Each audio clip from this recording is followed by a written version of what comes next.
જામનગરમાં બે શાળામાં શિક્ષકો દ્વારા વિદ્યાર્થીઓના બળજબરીથી વાળ કાપી નાખવાના બનાવે શિક્ષણ જગતમાં ચર્ચા જગાવી છે। શહેરના સ્વામિનારાયણ ગુરુકુળમાં અભ્યાસ કરતા એક વિદ્યાર્થીના વાળ સ્પોર્ટ્સ ટીચરે બ્લેડથી કાપી નાખ્યા। આ વિદ્યાર્થીએ માથામાં તેલ નાખ્યું ન હોવાથી શાળાના સ્પોર્ટ્સ ટીચરે બ્લેડથી વિદ્યાર્થીના વાળ કાપી નાખ્યા। જ્યારે સરકારી નવાનગર હાઈસ્કૂલમાં ધોરણ 9ના વિદ્યાર્થીના આગળના વાળ એક શિક્ષિકાએ કાતર લઈને કાપી નાખ્યા। આ બંને બનાવમાં વિદ્યાર્થીઓના વાલીઓ દ્વારા જિલ્લા શિક્ષણ અધિકારી સમક્ષ ફરિયાદ કરી પગલાં ભરવાની માંગ કરાઈ છે।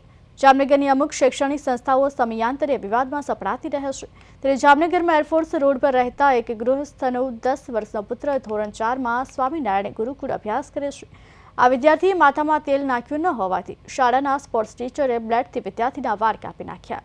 આ બાબતની જાણ વિદ્યાર્થીને ઘરે જતા તેના પિતાએ જામનગર જિલ્લા શિક્ષણ અધિકારીને લેખિતમાં પત્ર પાઠવી ફરિયાદ કરી છે। યોગ્ય પગલાં લેવા માંગણી કરી છે। એમાં નિયમ જ છે કે વાળ ટૂંકા રાખવાના, કપાળ ઉપર વાળ આવવા જોઈએ નહીં।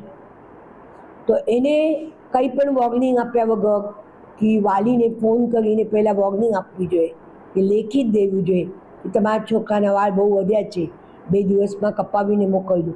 કંઈ પણ કર્યા વગર એને પોતે વાળ કાપી નાખે। આજે જામનગર જિલ્લામાં આવેલી 2 શાળાઓ, એક પ્રાથમિક વિભાગ માટે અને એક માધ્યમિક વિભાગ માટે, બંને શાળાઓમાં વિદ્યાર્થીઓના શિસ્ત વિષયક બાબતને ધ્યાને લઈ અને 2 ફરિયાદો વિદ્યાર્થીના વાલી દ્વારા કરવામાં આવેલ છે।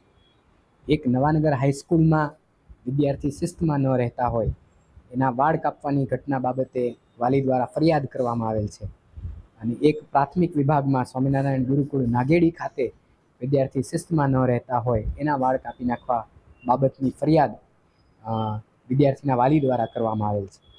બંને કિસ્સાઓ સમાન પ્રકારના છે, પરંતુ આવા પ્રકારની ઘટનાઓ શાળામાં ન જ બનવી જોઈએ, અને એ ન બને એ માટે પણ જરૂરી પગલાં લેવા માટે આજે તમામ શાળાઓને સૂચના આપવામાં આવેલ છે।